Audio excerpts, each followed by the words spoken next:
माले पहले तुम्हारे पूरे लोग जब कह दोगे कि दीदी शुरू, तुम्हारे सुनो कुर्सी पे बैठ जाओ, बैठो कुर्सी पे पीछे। लास्ट में आज 7 आरोपी मालेगांव ब्लास्ट में आज 7 आरोपी निर्दोष साबित हुए हैं। इसमें से मैं सबको नहीं जानती थी, लेकिन साध्वी प्रज्ञा और कर्नल प्रसाद पुरोहित को मैं जानती थी नाम से। साध्वी मेरे को बहुत प्रिय थी।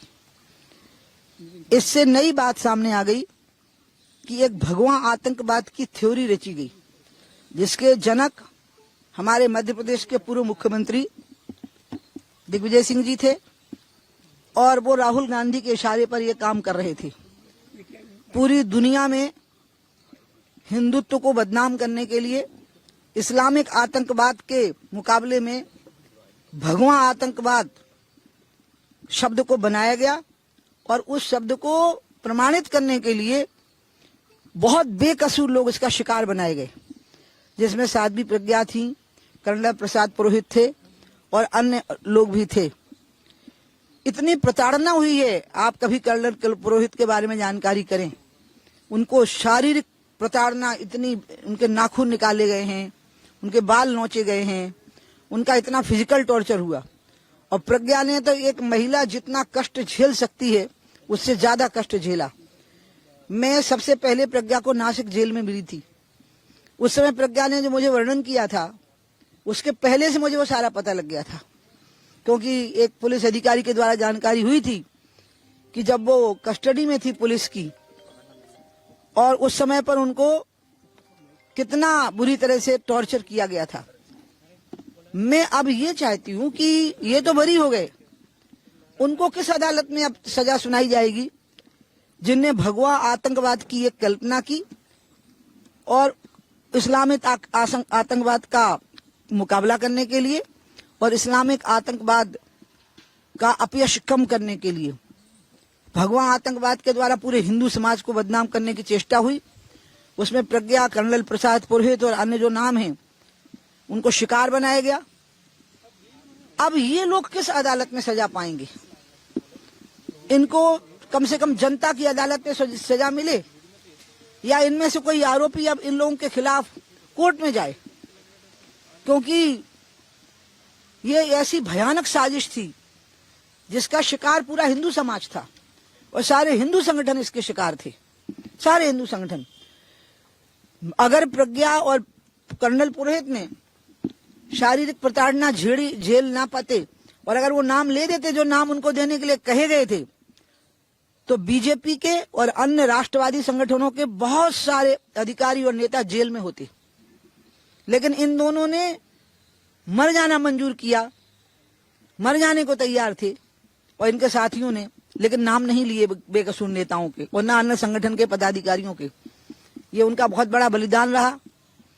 मैं आज उस रिहाई का बहुत अभिनंदन करती हूँ, और प्रज्ञा, कर्नल पुरोहित और उनके सभी साथी जो बरी हुए हैं, मैं आज उनको बताऊंगी कि पूरे देश के लोग आज और पूरी दुनिया में बसा हुआ हिंदू समाज आज इस बात पर बहुत खुशी व्यक्त कर रहा है और माननीय न्यायालय का अभिनंदन कर रहा है। आतंकवाद जैसा शब्द क्या माना जाए, है या गढ़ा गया था, क्या है इसको लेकर अब क्या धारणा बनेगी? आतंकवाद का कोई रंग नहीं होता।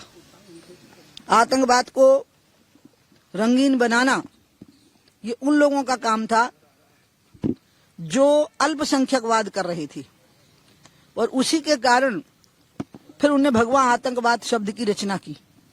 इसलिए आतंकवाद का कोई रंग होता ही नहीं है। और जिस गेरुआ और केसरिया आतंकवाद की वो बात कर रहे थे, हमारे देश के राजपूतों ने, देश के राजाओं ने और मुगल शासकों और अंग्रेजों के खिलाफ जिन्हें भी लड़ाई लड़ी है, उन्हें केसरिया पगड़ियां पहन करके देश की आजादी के लिए लड़ाई लड़ी थी। इसलिए जिनने ये महापाप किया है कि भगवा आतंकवाद शब्द गढ़ा, फिर उसको साबित करने के लिए बेकसूर लोगों को, मुझे इतना दुख होता है सोच के कि एक कर्नल को कितना शारीरिक प्रताड़ना दी गई, इस साध्वी को, प्रज्ञा को कितनी प्रताड़ना दी गई आप कल्पना नहीं कर सकते हैं। फिजिकल टॉर्चर हुआ, और ऐसे कितने लोगों का टॉर्चर हुआ होगा जिनके नाम सामने नहीं आ पाए हैं। स्वामी असीमानंद का टॉर्चर हुआ, और इस सब की बदौलत है कि आज हम लोग सरकारों में बैठे हुए हैं, दिग्विजय सिंह चिदम्बरम और मैं तो माफी ही नहीं मांगनी चाहिए, इनकी तो सजा होनी चाहिए। मुझे पता नहीं इनकी सजा का प्रकार क्या होगा, लेकिन चिदम्बरम, दिग्विजय सिंह, राहुल गांधी, इन सब की तो जघन्यतम सजा होनी चाहिए। कांग्रेस बॉम्बे बम ब्लास्ट था, उसमें भी अभी फैसला आया, सारे आरोपी बरी हो गए। सरकार ने अपील सुप्रीम कोर्ट में की, इसी तरह से इस मामले की भी अपील सुप्रीम कोर्ट में होनी चाहिए। ये कांग्रेस कह रही कि कोर्ट जाना चाहिए सरकार। अपीलेबल मामला है, कमलनाथ ने भी इस पर बोला है कि अपीलेबल है। जो भी लोग बोल रहे हैं, ये वो लोग हैं जिन्होंने हजारों सिखों को जिंदा भूना था, खुद भूना था। इसलिए ये तो है ही आतंकी और हत्यारे स्वयं। इनने उस समय 10,000 सिखों को जो भूना था, उनका जो नेतृत्व किया था, उसमें कोर्ट से भी जो दोषी माने गए थे, उसमें से यही लोग तो थे। इसलिए इनके कथन को तो इनकी तो प्रकृति ही हिंसक है, और ये चाहते थे कि पूरे देश के जो हिंदू समाज है उसको भी कलंकित कर दिया जाए। इसलिए इनकी बातों की कोई प्रामाणिकता नहीं, इसका कोई मतलब नहीं है। कांग्रेस का मूलतः चरित्र हिंसक है, कांग्रेस का मूलतः चरित्र आतंकवाद का समर्थक है, और कांग्रेस का मूलतः चरित्र यह है कि किसी न किसी प्रकार से हिंदुओं को एक आतंकी समाज बना दिया जाए, और हिंदुत्व की लड़ाई लड़ने वाले लोगों को आतंकवादी बना दिया जाए, जिसमें कि वो निष्फल साबित हुए हैं। कल अमित शाह जी ने पार्लियामेंट में कहा कि हिंदू का है, इसको लेकर भी उन्होंने पार्लियामेंट में बात रखी थी, इसको किस तरह से? हाँ, तो वो तो हम पहले से ही कह रहे हैं ना, जो अमित कह रहे थे पार्लियामेंट में।